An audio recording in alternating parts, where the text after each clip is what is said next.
Live Election Show. Joining me here today, and thank you so much for being here. We're going to do this in two segments today.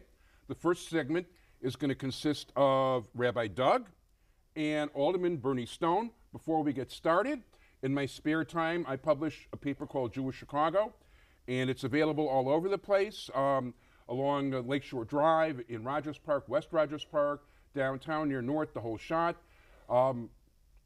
Check it out. We've got full election coverage in there. If it's already gone where you are, check it out on the internet at www.aviworld.com. Or you know what? Why not stop by www.ntnm.com? Sonny Hirsch, who is our main technical guy, together with Keith McDonald, and thanks, guys, runs the websites, and ntnm.org is the website. I have a weekly show on CAN TV, which is on Thursdays at 7:30, Friday at 2:30 on CAN TV 19. Let me also tell you that you can tell your friends that this show is going to be rerun Tuesday, February 15th at 8 p.m. That's this coming Tuesday at 8 p.m. on CAN TV 21. Hopefully it'll be on YouTube later tonight. And of course, Rabbi Doug has his own show on CAN TV that's on Mondays at 8:30 and on CAN TV 19 and Tuesdays at 3:30. So at this point, it is very exciting. This is live. If I actually was a bad boy and said something nasty, it would be on the air. Oh, by the way, I also want to thank everybody at CAN TV, of course, Leslie and Joe and Omari and everybody. I don't want to leave out names, so we're going to stick to those three for now, and thank you everybody else. We've got an election coming up, very exciting election, February 22nd. You can still vote early till the Thursday before the election, I believe it is. In the 50th ward where we all live. Okay, that's at Warren Park, but there's one in every single ward in the city. So, basically with the Jewish paper, the fact that our show centered in the 50th ward originally started there, my most frequent guest has always been Alderman Berny Stone, and let's lead off with him. Alderman Stone, how you doing? Good, thanks, Avi. So, how's the campaign going? Good. We were working hard. I did take off last night. I went to my cousin's 90th birthday party. Oh, mazel tov. Yeah, thank you. She's beautiful. She's still singing and dancing, Shirley Gendel, and she now lives in Florida, but her heart is still here in Chicago. Very nice. Very nice. And Doug, do you have any questions? You want to lead off? Or? Well, first of all, I want to say that it is an honor to be on the show with Alderman Stone. I had him on my show recently, and he talked about all his accomplishments in the last 4 years, and what was most interesting in that is that he's really accomplished more in the last 4 years, as he told me, than he did in any other term in office. Yes, that's true. And one of the things that has impressed me about Alderman Stone, and why it's an honor to be here today, and really this was all pointed out by him, most of the stuff I wouldn't have known, is that while in most wards, in most of the 49 other wards, there's been very little construction in the business districts. In the 50th ward, we have a number of new stores, a number of things that are under construction now, and things that are going up while the economy is going down. The economy is being built up in the 50th ward, and I live in the 50th ward, and I see these places. It's nice to see. An Aldi in our ward has tripled in size. A new Walgreens, which was in a little storefront, a little tiny strip mall, is now taking its own. It's a gigantic Walgreens, and it's open, and it's right in 24 hours a day. 24 hours. And it's just amazing how those things can happen while the economy is down. These things are working and being successful. Yeah, and let's not forget the Dominic's either, or all the building around Devon and Rockwell. The reopening of Dominic's, there wasn't even a grocery store in the 50th ward. Dominic's closed their store, and a lot of people were bidding for it. Nobody really wanted to come in there. Alderman Stone, and he told me about this also, so you'll excuse me for quoting you, but he encouraged them to reopen because of the need for it, and he got them to do it, and they reopened the store. They wanted to put a health club there, and I refused to give them the zoning for the health club and told them, come on back. Yeah, we needed the shoppers. People were complaining about it, and you took care of it. It wasn't only for our ward. It was 49th at that point didn't have a grocery either, so it really took the place that was very badly needed in the 49th, at the southwest end of the 49th ward. Now, one of the most interesting things to me, and one of the most recent things, and you won't even read about it in Jewish Chicago. And by the way, for those of you who are watching, I want you to know that every single thing in that issue can be documented, witnessed. There's eyewitnesses. There's proper documentation, the whole shot. I work long and hard. I'm very careful about things. One of the funniest things somebody said to me, they objected to Ahmed Khan being on the cover. And they said, you spelled it K-A-H-N, which is the Jewish spelling. And Ahmed Khan has been on the show twice, is a Pakistani Muslim. He's very proud of it. He also is willing to, he's a nice guy in general. So if you read the article, he is a Pakistani Muslim, but you know, like, I'm not trying to pass him off as a Jewish person on the cover. It kind of says that. You probably should read the article before you make accusations like that. Well, the word Khan actually has its derivations in the Hebrew word Kohen. Yeah. So, and I'm sure Khan, as it's used by the Muslims, it means the same thing. We use it as priest. They use it as chief. Yeah. Because Khan is the chief of the tribe. Well, even the surfers talk about the big kahuna that also comes from us. Yes. So yeah, that's very true. But you know what I really find interesting, and I, you know what, not just me, but I'm sure some other people too, I was so worried when the snow came, because anybody in Chicago knows. And by the way, that's the cover of Jewish Chicago, and that way you can see it and all that. And by the way, you know, you get complete review of the mayoral race. There's reviews of races with Jewish interests.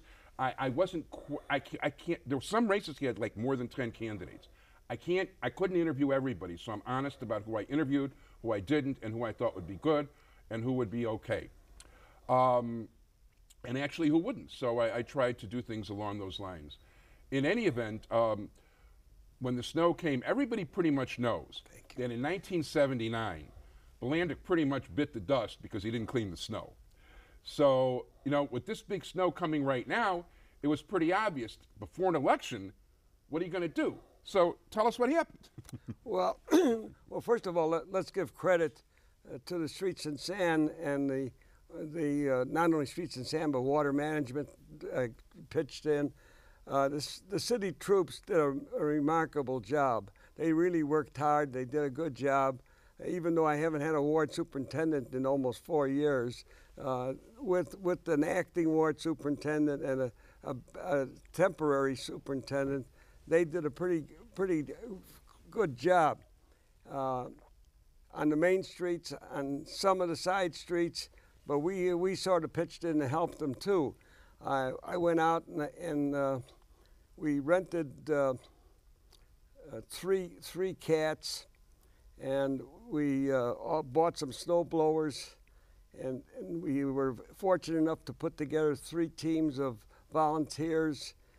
We manned the phone. I was one of the ones manning the phones, and we took care of senior citizens, handicapped people, and then we dug them out, dug out their front porches, dug out their cars, dug out the sidewalks, and then we started handling particularly alleys, because we had walls sometimes 6 feet and 10 feet high. And we did what the city didn't do, and we helped clean out most of the alleys. And this is actually at your expense to the campaign's expense. Oh, that's correct. There's a beautiful sign on a house on North California Avenue, and it says, "Thank you, Alderman Stone, for digging me out of the alley when the city never got to it." Well, I don't need thanks, because quite frankly, we just augmented the hard work that was done by the city troops. Unfortunately, along the way, one of our garbage truck drivers had a heart attack and passed away.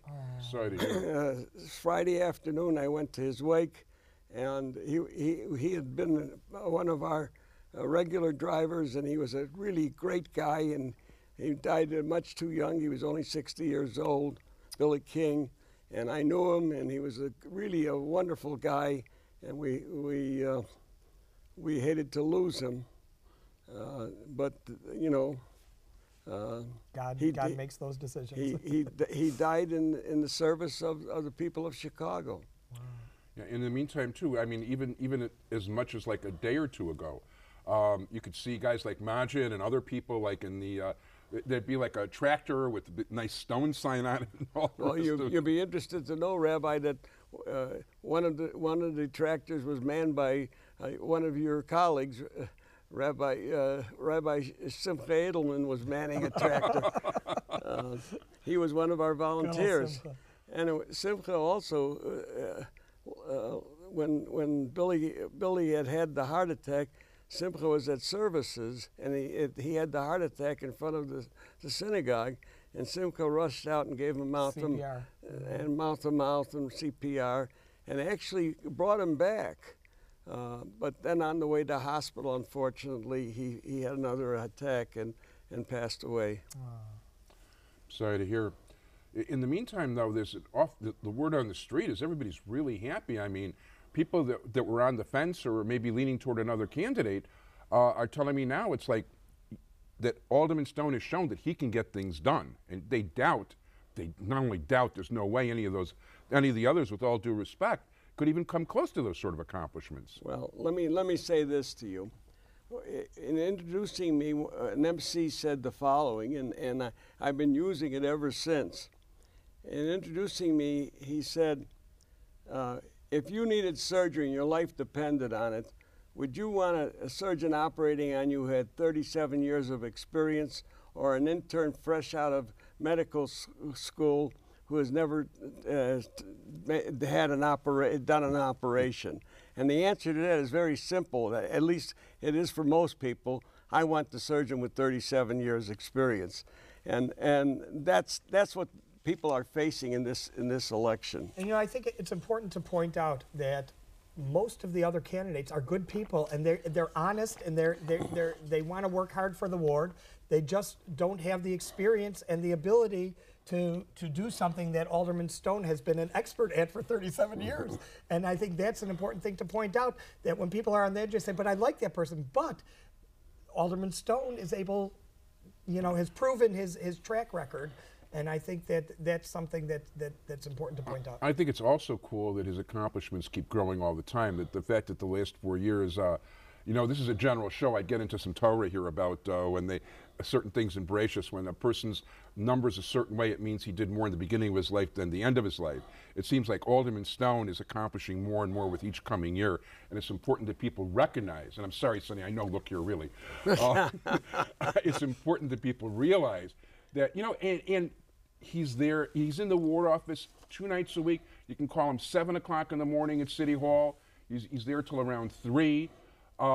You can get there in person at the ward office, and he doesn't go home till the last person's there. Almost nobody else has more than once a week, if even that, and he's there twice a week. He's so accessible. When I look at what a D2 is an expense report. It tells, all the rest of it, who's giving you contributions.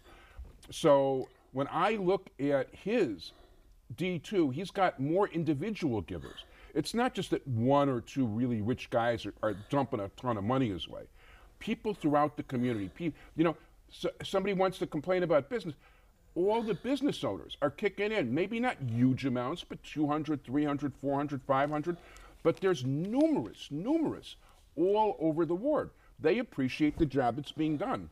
And you see private individuals the same way. You see strength in numbers. You go to his campaign office. I got a call from somebody who was at your office on Thursday night, and he told me, he says, did you see how lively it is there? When's the last time you were there? I really was only in there like a couple times during the whole campaign. I like to check things out. And it was there was so many people working, so many people on the phone, so many people on the street, so many people have come, because they know what they've got and they want to keep it going. I think it's important, people who haven't had contact with the alderman personally, to make it a point to come to his office and talk to him in person, because some people say, I sent an email and I got a note back, but nothing's been. If you have something important to share it with him in person so he understands the passion of your needs. But that isn't something that everyone has done. But if they haven't had a chance to get to know the alderman, they can go to ntnm.org and watch the shows he's been on, where he talks about what's the coming election. He talks about his accomplishments also at tvrabbi.com, at my website as well, where this show will also be available. He's done the same, including the Aldermanic debate between the different candidates is on there at tvrabbi.com, where they can see the different people talk. But I think it's important that right now, if we can let the alderman tell people who haven't seen him or talked to him before, about the menu money that comes into the ward. The alderman has done a lot of things for the ward with this menu money. If he could explain to our viewers what the menu money is and how you have made it such a positive, how you have made such a positive impact in the ward using that menu money in the last few years. Well, the last 3 years, my special project has been the piggyback lights, the lights that are down low on the light pole. They light up the street and the sidewalk at the same time. That's correct. The overhead lights, particularly our ward, because the forestation is heavy, they don't really shine down on the sidewalks, and the sidewalks are dark. Now we know one thing. We know that the main deterrent for crime is light. Criminals don't like light. So the piggyback lights light up the sidewalks, light up the street. And that's why I started on the southwest end of the ward, and I've been moving east. My 2010, I've been spending $1 million of my 1.3 million I get each year that are my projects. And I've been spending $1 million of the 1.3 million I'm getting each year just for the piggyback lights. The other 300,000 I spend on repaving streets, repaving alleys. And proof is crime is down. Proof is crime has actually been down. You know what I said in the paper every year during the last term, all the last quarters. For those of you who don't know, in my spare time, I'm a beat facilitator in the CAPS program. It's an honor to work together with the police in the area from Devon and Pratt and Keswick Ridge, and for the entire area of the for all of West Rogers Park, crime has been down every single year for a number of years through the course of the CAPS program that Alderman Stone has been a strong supporter of. It is amazing how much the cooperation of the public and the aldermen, together with the police department, has resulted in continually lower crime. Well, you know, each block costs $62,500. So, I mean, you know, it takes a lot of money to put these piggyback lights in. So, right now, under the 2010 menu, which is still being finished right now, we're going to be as far as Claremont on the east.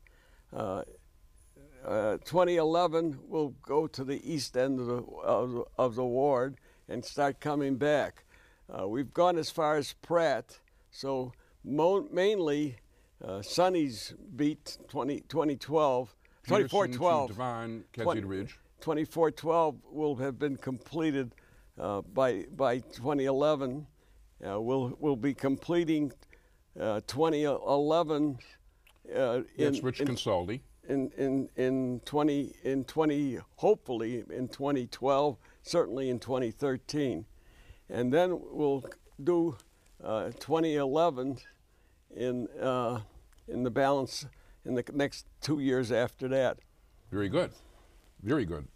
So yeah, there's definitely plans for the future, and things keep hopping along. And then of course one of the things that I've been working with the Library Commissioner Mary Dempsey.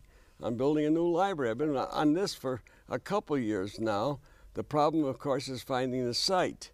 I know one of my opponents keeps talking about a site on Western because I told him about it 3 years ago. But he claims I didn't, but I did. He used to be a part of my ward organization, and I did tell him about the site. In fact, I mentioned it on your program. I remember. About 2 years ago. Yeah. And I even had the site picked out because it was directly across from Warren Park. But it was a closed automobile dealership. And it made sense, but it's now occupied, but that still doesn't mean it can't still be the site. Well, a cab company is renting there, if I'm not mistaken. Right. So that still doesn't mean it can't be the site. And I told Mary Dempsey that that's the site I wanted. Yeah. And I even told Rose Powers, who's the head librarian at Northtown, who just retired, incidentally. And we wish Rose well. She was a major asset to the community for many years in many ways. And I told Rose about the site. But Rose also served with me on the board of High Ridge YMCA. So the only worry Rose had is that it would probably be one of those new two-story libraries, and she didn't want to have to walk up the stairs. So that Rose had objected to that, but that's the trend in which the libraries are going now. I'm sure they'll put an elevator in for her.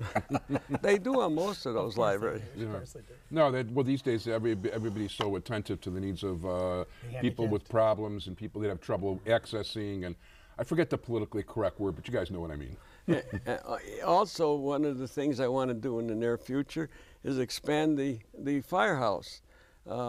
We had that goes back 10 years, where we had talked about adding an ambulance to our firehouse and making our firehouse co-ed, because right now the facility will not handle women firefighters, and we wanted our facility to be co-ed. Remember, firemen are on 24 and off 48. So they have to have sleeping quarters. So we wanted our firehouse to be not only have an ambulance, and the funny part of it is that we have the room. We have an additional lot where most of the firemen park their cars right now. It used to be the place where they burned the leaven, burned the That's- chametz. Oh, right. That's exactly right. That piece of land. That's exactly where it would be. So we have the space. They have the plan. The plans were drawn 8 years ago. Wow. But the problem has been money, which is always it. I've been fortunate enough to overcome one of my major problems, which was building this West Ridge School, which is alleviating the overcrowding at Boone and Clinton. And now the new road from Kedzie Avenue will relieve the neighborhood drop-offs. It's supposed to be opened actually on the 15th, which is this Tuesday. Nice. And I don't know how much the cold weather and snow is going to affect the opening date, but that was the date it was supposed to be open. I passed by there yesterday, and it appears that they're pretty close to opening. Yeah. I also drove by. Yeah, by the way, also on the 15th, we'll be rerunning the show if you tuned in late and want to see it from scratch. Tuesday, February 15th, 8 p.m. on CAN TV 21. And this will also be on YouTube, either later tonight, Sunday, or on Monday, the very latest. And thank you, Sonny, and thank you, Keith McDonald. Go ahead, Alderman. You indicated to me that the new school has also had an impact on Boone and Clinton, in that it's relieved traffic around those two schools. No question. I live on Pratt, 2 doors from Boone, and I'm out there at closing time a lot of times, checking it out. I also know the problems with car traffic. It has gone from a major headache, semi-nightmare, to a very manageable situation, even at the busiest spots. It's nowhere near as bad as it was. It's been a tremendous help. And I spoke to the crossing guards who've told me the same is true in Clinton. Not to mention the people around the area, besides for the better access, there's classes now. They're in a safe school zone. There's extra police there. It's wonderful. And one of the neighbors told me that we've never seen so much police protection in our neighborhood since that school was built. Well, I got to tell you that I've been working on a project to have a summer camp over at the new West Ridge School for one of the religious Jewish camps, Very Jewish nice. day camps. And as late as Thursday, I spoke to somebody in the Board of Ed real estate department. They're indicating that it's very close to happening. Very nice. Excellent. So that's another good thing that's about to happen in our community. One of the other things Alderman Stone pointed out when he was on my show and talking about the 50th Ward is that the school is also available, the multi-purpose room is available as a multi-purpose room to community members to use. All you have to do is contact the principal to make an appontment and set it up. Well, then she has to clear it with the real estate department. Right. But of course, it's more than just a multi-purpose room. There's a lunch room, there's a gym, there's a library. It's a terrific facility.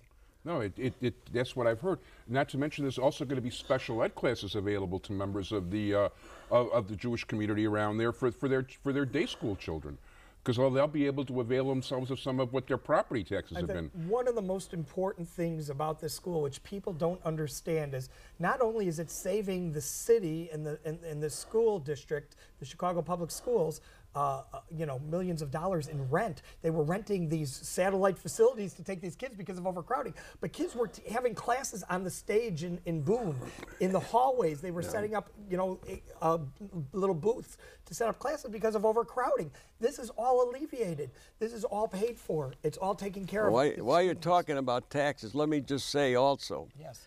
I have pledged that for the next 4 years, I will not vote for any increase in the real estate tax. Thank God. And the reason for that is very simple. The legislature, very quietly, under the term pension reform, has passed a bill which will fund the so-called pension reform by increasing real estate taxes all over the state of Illinois by over 60%. And that takes effect in the year 2015. So taxpayers, I hate to tell you, but you better start talking to your legislators, and tell them to find a new method of financing that pension reform. Otherwise, a lot of you are going to be out of your homes in 2015. It's a major, not a minor, a major, major, major. I mean, in my case, I don't have a rich, expensive house. I'm looking at it. $2,000, easy, more than I'm paying now, and I have enough trouble paying what what I've got now. We have all these people running for alderman right now. I asked. I know you've had a few on your show. I asked each one when I was at the debate, if you want to be on my show, please contact me. And the only people who contacted me were Alderman Stone and Tom Morris. Now, since then, when I went to interview Tom Morris, who was recently on my show, he dropped out of the race. And what is he doing? He's supporting Alderman Stone because he said to me, interestingly enough, I realize that I can't do what Bernie Stone could do. And we need an alderman who can do when we need it. And he's the man. So Tom Morris is now, who dropped out of the aldermanic race, he's supporting Alderman Stone. Yeah, he's heading up independence for Stone. Which I think is great. And by the way, all 5 candidates were invited to appear twice before the election. Whoever took advantage did, whoever didn't. We're getting close to transition time, but not quite, very close. I'd like to point out also that one of the advantages too, besides for what you were with the school, the smaller class size for the students makes it a better atmosphere for the kids to learn more. Absolutely. And you know what? These are our neighbors. These are the people that we share the neighborhood with. And if we're nice to them, they're going to be nice to us. Yeah, people feared busing, and also there is no busing. No busing. The traffic has not overwhelmed the existing neighborhood, and all their fears have been alleviated. So I'm very proud of what has occurred, and I really feel justified. And I want to point out one thing. One of my opponents has put out a brochure in which she says she's for a world-class education. She and her husband both ardently oppose the building of this school. Now, how can you be for world-class education and oppose the building of a new school? I don't understand that. By the way, on that point, we're going to thank you very much, Alderman Thank you. Stone. Thank you very much. Thank you, Rabbi Doug. Thank you. Thank you. Unhook your mics so you don't trip on them. We're going to do an orderly transition to the second half of the show. I also want to thank Sonny Hirsch, and I want to thank Keith McDonald, because later on this will be split into 2 half-hour shows as opposed to the 1-hour show. You can check Alderman Stone on the web at goodforthe50th.com. And aldermanstone.com for his regular website. Cool. And, good for the 50th. And don't forget to vote. And he hates it when I say early and often, so I won't, although I think I just did. But anyway, at this point, while this is going on, actually, there's this whole transition. By the way, you don't know that we actually have 50,000 stage crew people here. No, just kidding. Keith McDonald is setting everything up. And thanks to Alderman Stone, thanks to Rabbi Doug, thanks to Sonny Hirsch.